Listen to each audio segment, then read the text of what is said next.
Hello and welcome to another episode of Secondhand Stories. This is a place where I tell you stories. What kind? Well, histories, mysteries, and unbelievable histories. Today's story is very interesting and it starts in Thailand. The year is 2016 and there is a man who is at the center of a ceremony. This ceremony is an initiation ceremony. He's going to become a monk. Now, the ceremony is well attended. There's a lot of people. Amongst these people is a former Lieutenant General of the Royal Thai Police. Now, the man who's becoming a monk, he is going to take on a new name. The name he's chosen for himself is Vachira Yano. Now, this means a person who has wisdom as strong as a diamond. This name is going to be pretty significant because the man who is becoming a monk, he claims that he has been cursed by a diamond. He claims that a diamond has led to an avalanche of problems in his and his family's life. And he would know because he was the man who stole this diamond many years ago. In 1989, the man who was going to become a monk was known by a different name. He was known as Kriyankrai Techamong. And in 1989, he was working as a cleaner in Saudi Arabia. He was working for the royal family of Saudi Arabia. He's working in the royal palace, specifically working for the then Prince of Saudi Arabia, Prince Faisal bin Fahad. Now, things weren't going very well for Kriyankrai Techamong. Life was tough. He had a gambling problem and he had pretty quickly accrued a huge debt. He also wasn't getting used to life in Saudi Arabia. Pretty soon, the screw was tightening on Kriyankrai. And he felt that he wanted to leave the country and return home. But something would happen that would give him an opportunity and lead to a decision that would have widespread ramifications. Here's what happened. He finds out that his employer, the Prince Faisal bin Fahad, is leaving on vacation with his wife for 3 months. It's a long time and it gives him an opportunity because he has been working in the royal palace. He knows the palace well and he knows that the palace has 4 safes, and out of the 4 safes, 3 of them are regularly left open. Kriyankrai decides that he is going to go back to Thailand, but he's not going to go back empty-handed. He busts into the royal palace one night and with a screwdriver he pries open 3 of these safes. The safes are filled with jewels and pretty soon he starts taking them out. Some of the jewels he straps onto his body with duct tape and the others he places inside a vacuum cleaner bag. He then smuggles them out of the palace. Now Kriyankrai has to get these jewels to Thailand. He knows it's going to be difficult because the Thai customs might catch him. But he knows that the Thai officials are also susceptible to bribery. So here's what he does. He packs up all the jewels in a box, sends them to Thailand through DHL. But he's also placed an envelope filled with money. And he's written a note. The note says this. The note says, "This box contains pornographic material. Please don't scrutinize." It's a big gamble that he's taking and it's about to pay off because the Thai officials take this box, they take the money, read the note and they let it pass. Kriyankrai now takes a flight, goes back to Thailand, picks up his cargo and promptly makes his way to his hometown in Lampang province. He has left Saudi $20 million richer.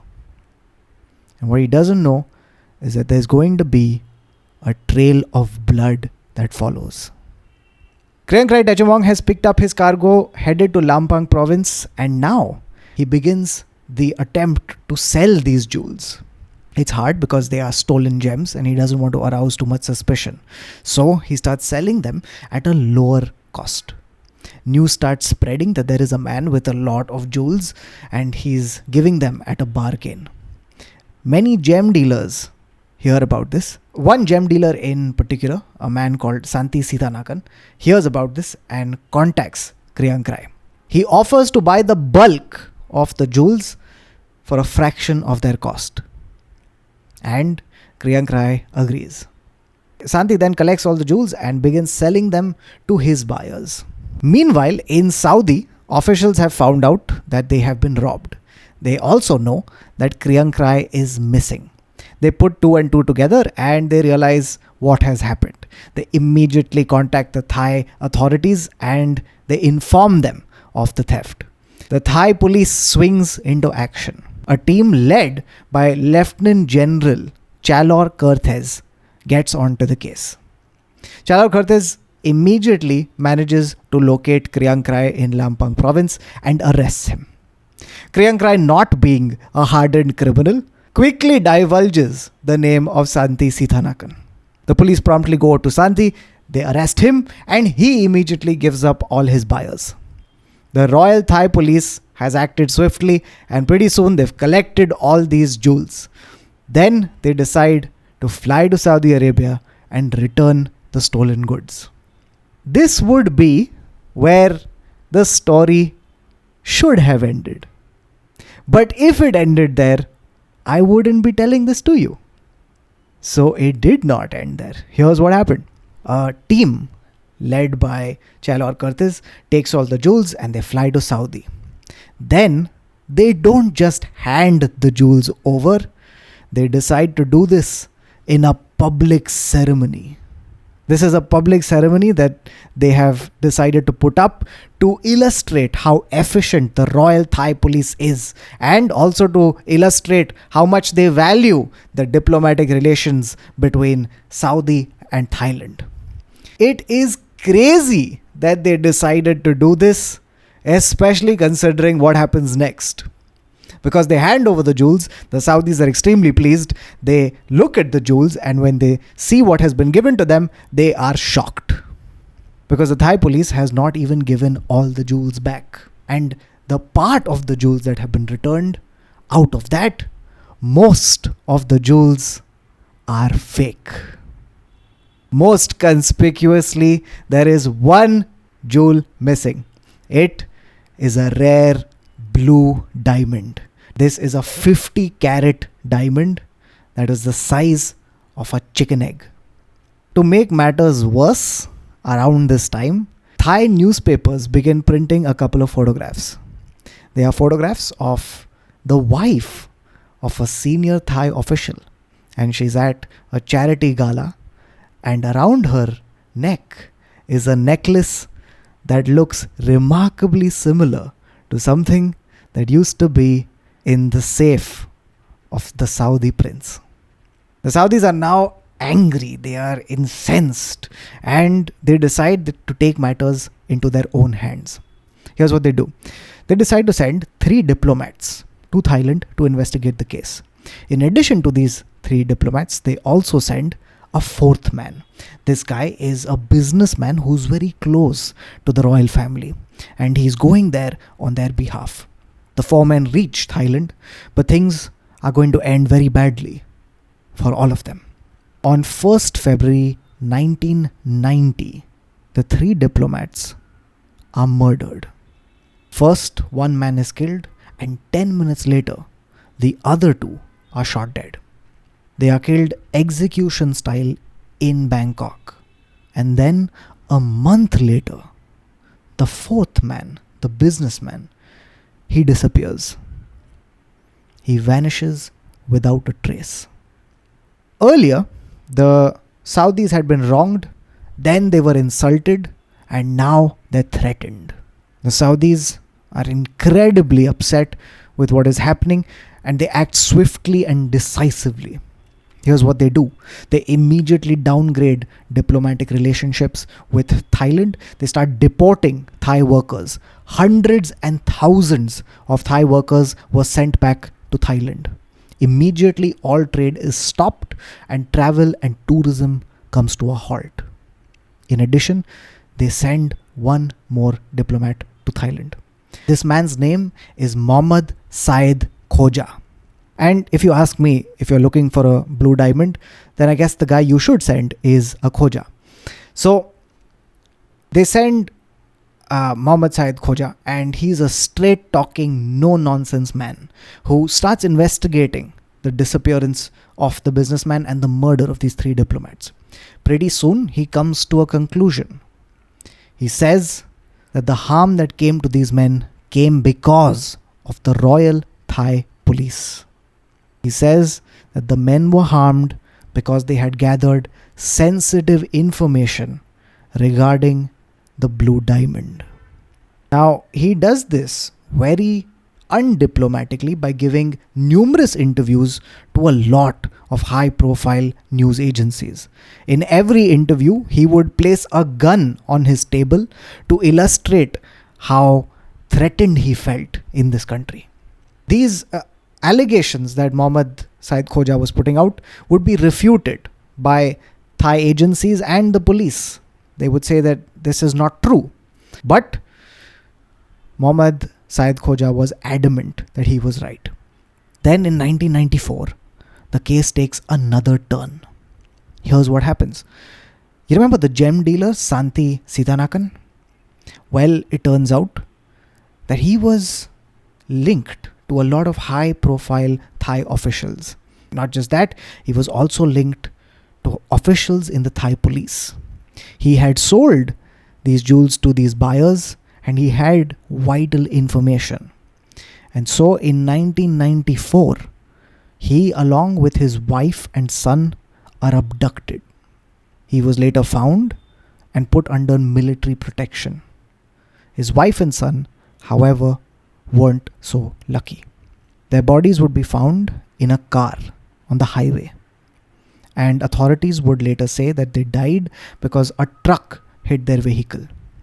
When this news breaks, Mohammad Syed Khoja comes out and says that this is all a lie. He says that the forensics commander thinks that we're stupid. He says that this is not an accident, this is a cover-up. And he would be proved right. When they conduct the autopsies on the body, they realize that these bodies were killed before they were placed in the car. They were not hit by a truck. These murders are investigated and very soon a man was arrested for them. This man turned out to be none other than the Lieutenant General of the Royal Thai Police, Chalor Kurthes, the very man who had been the first person to investigate these crimes. He was sentenced to life imprisonment and then later given the death penalty. However, through it all, he would constantly and vehemently maintain his innocence. Kriang Krai Techamong was also sentenced to jail. He was given a 5-year sentence, but eventually would be released after 2 years. He was released from jail and he began life in society again, but he was extremely fearful. He kept looking over his shoulder, afraid that somebody was about to kill him because of what he had done. Many years later, in 2016, he decided that he wanted to redeem himself by becoming a monk. Now, Chalor Kurthes, the Lieutenant General, was eventually released from prison after 19 years. He was released in 2013. 3 years later, he would learn that a criminal he had caught years ago had decided to become a monk. And that's how he finds his way to the ceremony. The two men meet and they talk about how their histories had entwined. And both men agree that their lives had been ruined by that cursed diamond. The diplomatic relations between the two countries would remain soured for all this time, for about 30 plus years. It's only in 2022 that diplomatic relations between Saudi Arabia and Thailand would be fully restored. On Jan 26th, 2022, the Prime Minister of Thailand flew to Riyadh and met the king. And they finally let this incident go. This one incident, this one bad decision from Kriang Krai Techamong led to the disappearance of one man, the deaths of several people, hundreds and thousands of people being deported, billions of baht of financial loss, and the relationship between two countries being severed. Finally, peace is returning, but the blue diamond still remains at large. And that's the story of the Blue Diamond Affair. I hope you enjoyed the story. If you did, then please leave a like and a comment. Do let me know other stories you would like me to cover by writing them in the comment section below. As usual, this episode is brought to you by My Career. If you'd like to support my career, then check the description for links to shows I'll be doing. In fact, I'm doing a Zoom show on 20th of February, which is this Sunday. If you'd like to come, then the tickets are below. There's very few tickets left, so get them soon. One last thing, memberships are also open for the channel. If you'd like to support the stories and the work that is being done here, then please consider becoming a member. As a member, you also get to come for the live performances of all these stories. So, until next time, take care and bye-bye.